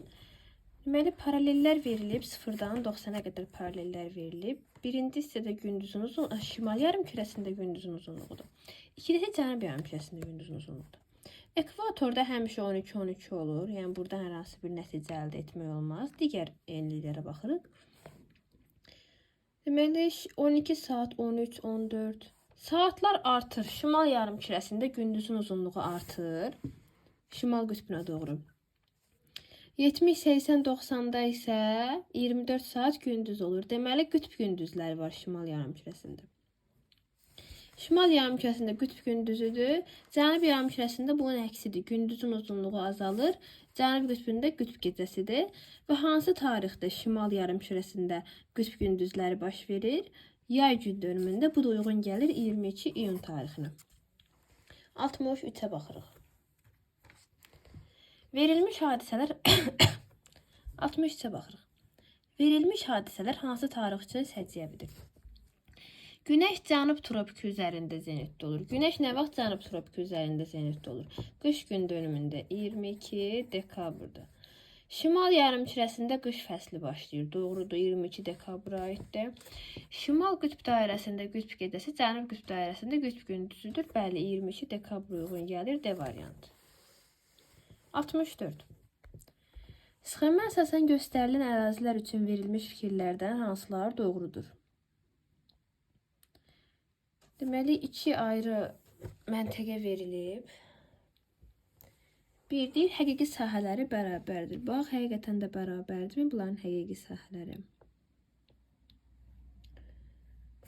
Deməli, 5-10 paralellər arasında, 10-15 paralellər arasında buradan bura 5 dərəcə var, buradan bura 5 dərəcə. Lakin uzunluqlar arasında da yenə 165, 160, 170, 165, yenə 5 dərəcə fərq var. Lakin bunların sahəsi eyni ola bilməz. Nəyə görə? Çünki paralellər üzərində 1 dərəcəli qövsün uzunluqları fərqlidir. Yəni 5 dərəcəli paralel 10 dərəcəli paraleldən uzundur, 10 dərəcəli 15 dərəcəlidən uzundur deyə bunların sahələri bərabər ola bilməz. 2. Şimal tropiki ilə ekvator arasında yerləşir. Baxaq. 5, 10, 15 cənuba doğru artırsa bu cənub yarımkürəsində yerləşən məntəqədir. Yəni şimal tropiki ilə ekvator arasında yerləşə bilməz. Qərb yarımkürəsində yerləşir. Baxaq. 160, 165, 170. Qərbə doğru uzunluqlar, meridianların uzunluğu, dərəcələri artır. Deməli, bu həqiqətən də qərb yarımkürəsindədir. Hər ikisində günəş 2 dəfə zenitdə olur. Ümumiyyətlə, tropiklər arasında qalan ərazilərdə günəş 2 dəfə zenitdə olur. Yəni, 5 və 10 arasında da 2 dəfə zenitdə olur. 10 və 15 arasında da 2 dəfə zenitdə olur. Bu da doğrudur. 3 və 4 B variantı. 65. Azərbaycanda qış olarsa hansı ölkədə yay fəslidir? Yəni, şimal yarımkürəsində yerləşən ölkədə qış olur, cənub yarımkürəsində yerləşən ölkədə yaydır. Deməli, biz burada cənub yarımkürəsində yerləşən ərazini seçirik. Bizə verilib Norveç, Kanada, Avstraliya, Yaponiya və Qazaxıstan. Avstraliya cənub yarımkürəsindədir. 66-ya baxaq. Günəş sxemdə verilmiş enliklərdə zenitdə olanda 40 şimal enliyində yerləşən Ankara şəhərində günəşin düşmə bucağını istəyir. Deməli, bu Ankara şəhəridir. 40 şimal enliyi Ankara şəhəridir. Və 3 müxtəlif tarixdə bura günəş şüaları düşür. Və nə qədər düşür? Bizdən onu istəyir. Burada var ki, qırmızı rəng 23,5 cənub enliyidir. 23,5-də nə vaxt zenitdə olur? Qış gün dönümündə 22 dekabrda. Yəni 23,5 dərəcədə 90 dərəcə olanda 40 şimal enliyinə nə qədər düşər?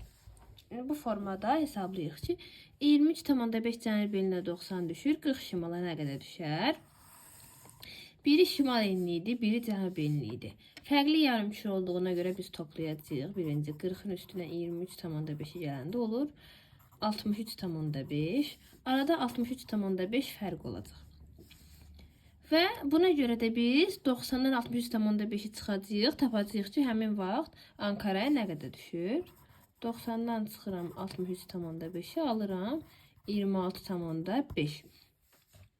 Deməli, Günəş 23,5 cənub enliyində zenitdə olanda Ankaraya düşür 26,5 dərəcə. Qırmızı rəng 3 ilə göstərilib. Yəni 3-də 26,5 olacaq. 2 olsun, bu da 1. Sonra gəlin 0 hesablayaq. 0 ekvatorda. Bəs ekvatorda zenitdə olanda nə qədər olacaq? Ekvatorla Ankara arasında 40 dərəcə fərq var. Buna görə də 90-dan 40 dərəcə az düşəcək. 90-dan da 40 çıxanda nə qədər qalır? 50 qalır. Bu ikincidir, 50. Deməli, 0-da zenitdə olanda 50 düşür. Yaşıldır, yaşıl 1-dir. 50 dərəcə düşəcək. Sonra üçüncüsü 23,5 şimal enində şimal tropikinə 90 düşəndə Ankaraya nə qədər düşər? Eyni yarımkür olduğuna görə biz burada artıq çıxarıq. 40-dan 23,5'i çıxsam qalacaq 16,5. Deməli, arada 16,5 dərəcə var. 90-dan 16,5 dərəcə az düşəcək.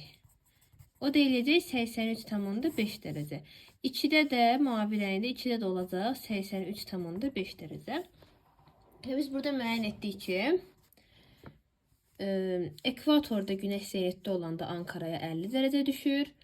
Sonra şimal tropikində zenitdə olanda 83,5 dərəcə düşür. Cənub tropikində zenitdə olanda 26,5 dərəcə düşür. Gəlin baxaq. 50, 83,5, 83'e 73,5 olmalıydı. Düz. Deməli 90-dan 16,5 çıxanda 73,5 qalır. Bəzən belə səhvlər olur. Olsun 73,5. Deməli, var burada 50, 73,5, 26,5 D variantı. 67. Verilmiş hadisələr hansı tarix üçün səciyyəvidir? Günəş şimal tropiki üzərində zenitdə olur. Şimal tropiki deyirsə bu 22 iyundur. Yay gün dönümü. Cənub yarımkürəsində qış fəsli başlayır, doğrudur. Cənub qütb dairəsində qütb gecəsi, şimal qütb dairəsində qütb gündüzüdür. Tamamilə 22 iyun tarixinə uyğun gəlir. 68-ə baxaq. Sxemə əsasən 22 iyun tarixində hansı məntəqələrdə gündüzün uzunluğunun 12 saatdan az olduğunu müəyyən edin. Əvvəlcə bilək ki, ekvatorda 12 saat gecə, 12 saat gündüzdür. C məntəqəsində 12 saat gecə, 12 saat gündüzdür. 22 iyundan danışırsa, yay gün dönümündən danışırsa, ekvatordan şimala gündüzün uzunluğu 12 saatdan çoxdur. Ekvatordan cənuba gündüzün uzunluğu 12 saatdan azdır. Ona görə də biz ekvatordan cənubda olan D və Y məntəqələrini götürməliyik. 69. Hansı coğrafi enliklərdə fəsillər daha aydın müşahidə olunur? Mülayim işıqlanma qurşağında aydın müşahidə olunur. Qütb və tropikdə aydın müşahidə olunmur. Ona görə də 2 şimal enliyi tropik işıqlanma qurşağıdır, 85 şimal enliyi qütbdür, 14 cənub enliyi tropikdir, 42 şimal enliyi mülayim, 51 cənub enliyi də mülayimə düşür, 66,5'e qədər mülayimdir. 46 da mülayimdədir. 4, 5, 6 D variantı. 70. Hər iki tropik xətti ilə kəsişən yeganə materik Afrikada. Həm şimal tropik, həm də cənub tropik onu kəsir. 71. Bu da 66 ilə eyni tipdir demək olar ki, demək olar eynidir. Həmçinin ekvator, şimal tropik və cənub tropikində günəş zenitdə olanda Qahirədə 30 şimal enliyində günəşin düşmə bucağını bizdən istəyir. Birinci hansıdır? Birinci yaşıldır, ekvator. Gəlin onu yazaq, hesablayaq. Ekvator 0 dərəcə enlik, 30 şimal enliyi. Arada nə qədər olacaq? 30 dərəcə fərq olacaq. Ekvatora həmin vaxt 90 düşəndə 30 şimal enliyinə 30 dərəcə daha az düşəcək. 90-dan da 30'u çıxsam taparam ki 60 dərəcə düşəcək. Yəni ekvatorda zenitdə olanda 30 şimal enliyinə 60 dərəcə düşəcək. İkinci hansıdır? 23 şimal enliyi. Yəni şimal tropikinə 90 düşəndə 30 şimala nə qədər düşər? 23,5 şimalla 30 şimal arasında nə qədər var? 30'dan 23,5'i çıxsam 6,5 dərəcə alacağım da. Ona görə də 90'dan 6,5 dərəcə az düşəcək bura. 83,5. 2 oldu 83,5. 3 də ki cənub tropikində zenitdə olanda 23,5'e 90 dərəcə düşəndə buradakı fərqi tapsam, fərqli yarımkür olduğuna görə üzərinə gələcəm. 30 üstə 23,5 olacaq 53,5 dərəcə. 90-dan da 53,5-i çıxsam qalır 36,5 dərəcə. Burada da 36,5 dərəcə düşəcək. Deməli 60, 83,5, 36,5, 71 də B variantı. 72. Sxemdə verilmiş gündüzün uzunluğunun dəyişməsinə əsasən tarixi müəyyən edin. Baxaq. Ekvatordan 90 cənub enliyi cənub qütbünə doğrudur. Bu cənub yarımkürəsi burada təsvir olunub və gündüzün uzunluğu. Ekvatorda 12 saat hər zaman belədir. Yəni bununla heç nə tapmaq olmaz, hər zaman belədir. Ekvatordan cənub qütbünə doğru gündüzün uzunluğu nə olur? Artmağa başlayır. Cənub yarımkürəsində gündüzün uzunluğu artırsa, deməli Günəş cənub yarımkürəsində zenitdədir. Bu da hansı tarix uyğun gəlir? Qış gün dönümünə 22 dekabr uyğun gəlir. Və baxırıq ki, 66,5-dən 90-a doğru, yəni cənub qütbündə nədir? 24 saat gündüzdür, qütb gündüzüdür, Günəş batmır. Və əmin oluruq ki, həqiqətən də cənub yarımkürəsində yay fəslidir, qış gün dönümüdür və 22 dekabr tarixidir ki, bu tarixdə Günəş cənub tropiki üzərində zenitdə olur. Cənub yarımkürəsində gündüzün uzunluğu artır və cənub qütbündə də 24 saat Günəş görünür. Burada oldu D variantı. 73-ə baxaq. Xəritə sxemdə rəqəmlərlə göstərilmiş məntəqələrin 21 mart tarixi üçün günorta vaxtı Günəş şüalarının düşmə bucağının azalmasına görə sıralayın. 21 mart nədir? Yaz gecə gündüz bərabərliyi. Günəş ekvatorda zenitdə olur. Yəni ekvator üzərindən, ekvatoru buradan göstərək, təqribi. Ekvatora 90 dərəcə düşür də Günəş. Ekvatora 90 dərəcə düşür. Və Günəş şüalarının azalmasını istəyirsə, ekvatordan uzaqlığa doğru uzaqlaşdıqca Günəş şüalarının düşmə bucağı da azalacaq. Ən çox ekvatora yaxın ərazilərə düşəcək. Ekvatordan uzaqlaşdıqca Günəşin düşmə bucağı azalacaq. Və burada rəqəmlərə baxaq. 1, 2, 3, 4. Ən çox harda düşər? Əlbəttə ki, birinci 3-də düşəcək ekvatora yaxın olduğuna görə. Ekvatordan uzaqlaşdıqca sonra 1 gələcək. Daha sonra 4 gələcək. Ən uzaqda da 2 olduğuna görə ən azda 2-yə düşəcək. 3, 1, 4, 2, B variantı. 74. 21 mart tarixində günorta vaxtı Günəş şüaları Bakıya hansı bucaq altında düşər? 21 martda Günəş olur ekvatorda zenitdə. Bakı yerləşir 40 şimal enliyində. Aradakı fərqi tapırıq. 0 ilə 40 arasında 40 dərəcə məsafə var. Deməli 90-dan 40 dərəcə az düşür bu məntəqəyə. 90-dan 40-ı çıxırıq, 50 dərəcə bucaq altında düşəcək. 75. Avstraliya materiki hansı işıqlanma qurşağında yerləşir? Avstraliya materiki tropik işıqlanma qurşağı və cənub mülayim işıqlanma qurşağında yerləşir. 2-5 B variantı. 76. Günəş şüalarının günorta vaxtı minimum düşmə bucaqları bərabər olan iki məntəqə arasındakı ən qısa məsafə 1 bölünsün 22.200.000 miqyaslı xəritədə 20 cm-dir. Bu məntəqələrin coğrafi enliklərini müəyyən edin. Deməli, burada iki fərqli enlikdir. Hansı ki, burada minimum düşmə bucaqları bərabərdir. Hansı enliklərdir, bilmirik. İki ayrı enlikdir. Burada minimum düşmə bucaqları bərabərdir. Minimum, yəni, məsələn, biri şimal yarımkürəsində yerləşməlidir, biri cənub yarımkürəsində mütləqdir ki. Məsələn, Günəş şimal tropikində zenitdə olanda yay gün dönümündə cənubdakı məntəqəyə bu sıfırdır, ekvatordur, biri şimal yarımkürəsində yerləşir, biri cənub yarımkürəsində. Yay gün dönümündə bura minimum düşəcək, qış gün dönümündə bura minimum düşəcək və eynidir. Və arada nə qədər fərq var, onu tapaq. Xərtdəki məsafə verilib ki, 20 cm-dir. Miqyas da verilib 1 cm-də 222 km. Həqiqi məsafə eləyəcək 20 vur 2222. O deyilir 4440 km. Deməli, bu iki enlik arasında 4440 km məsafə var və bu neçə dərəcəyə bərabərdir? 40 dərəcə. 40 dərəcə məsafə var. Müəyyənləşdirdik ki, iki ayrı məntəqədir. Biri şimal yarımkürəsində, biri cənub yarımkürəsində yerləşir. Bu arada 40 dərəcə fərq var. Gəlin variantlara baxaq. Deməli, 30 cənub enliyi, 10 cənub enliyi, 30 şimal enliyi. 40 dərəcə fərq var, qalsın. 5 şimal enliyi, 35 cənub enliyi. Yenə 40 dərəcə fərq var, qalsın. 20 şimal, 20 cənub, qalsın. Fərq 40-dır. 40 şimal, 40 cənub. Arada 80 dərəcə fərq var. Bu olmaz. Bir də 20 cənub, 40 cənub. Arada 20 dərəcə fərq var. Bu da olmaz. Bu iki variantlara baxırıq və biz ekvatordan eyni uzaqlıqda yerləşən məntəqələri götürməliyik. Çünki eyni uzaqlıqda yerləşməlidir ki, həmin bu qış və yay gün dönümündə bura minimum düşmə bucaqları bərabər olsun. Məsələn, 10 şimal enliyi, 10 cənub enliyi, 20 şimal enliyi, 20 cənub enliyi, 40 şimal enliyi, 40 cənub enliyi olmalıdır ki, həmin bu Günəşin zenit vəziyyəti zamanı, Günəş tropiklərdə zenitdə olanda eyni dərəcədə bura düşsün. Və bura baxanda 20 şimal və 20 cənub enliyini götürürük. Bu bizim doğru cavabımız olacaq. Və indi hesabını da görəcəyik ki, fərqli məntəqələrdə minimum düşmə bucağı fərqlidir.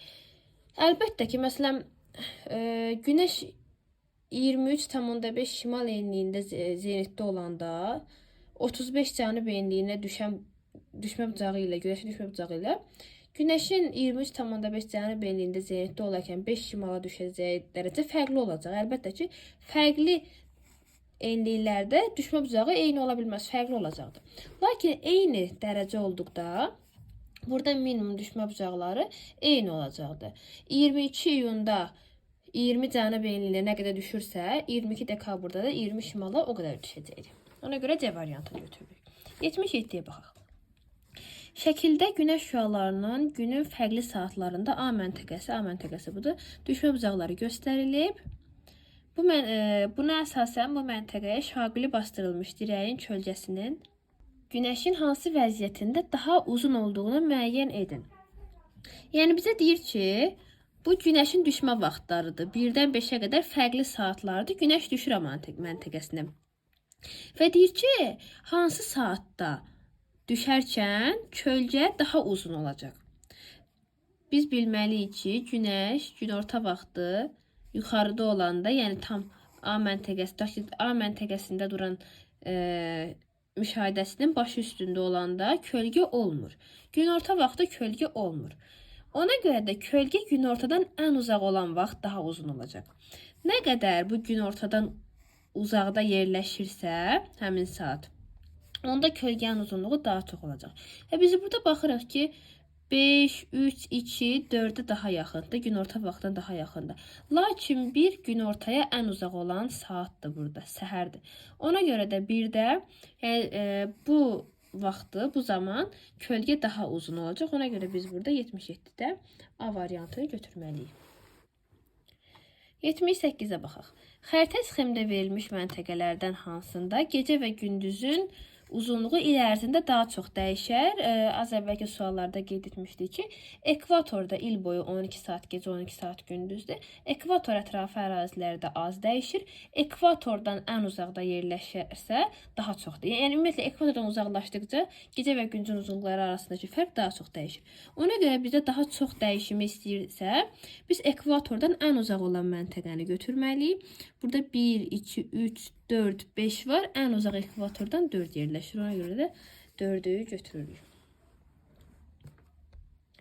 79. Payız gecə gündüz bərabərliyi günü, yəni 23 sentyabrda günorta vaxtı günəş şüalarının 80 dərəcədən daha kiçik bucaq altında düşdüyü enlik. Deməli, 23 sentyabrda günəş ekvatorda zenitdə olur. Burada 5 məntəqə var. Deyir, hansında daha kiçik bucaq altında görünər? Ən çox ekvatorda görünürsə günəş, ekvatordan ən uzaqda yerləşən məntəqədə daha kiçik bucaq altında görünər. Ona görə də biz ekvatordan ən uzaqda şunu seçirik. 10, 9, 5, 12, 6. Əlbəttə ki, 12 şimal enliyi ekvatordan daha uzaqda yerləşdiyinə görə D variantını götürməliyik.